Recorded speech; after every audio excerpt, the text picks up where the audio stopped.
Nyt on lipsahtanut jo marraskuun alkuun ja toi on edelleen täyttämättä.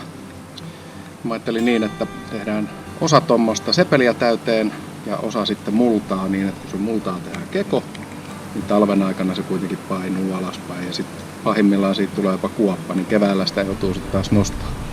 Eli ensin sepeliä täyteen ja sitten ensi viikolla toivottavasti saadaan mullat, niin saadaan sillä se sitten täytettyä loppuun.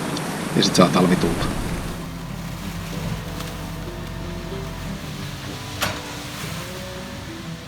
Hyvän näköistä multaa. Pitäis vähän taikoa se tosta kenties tohon.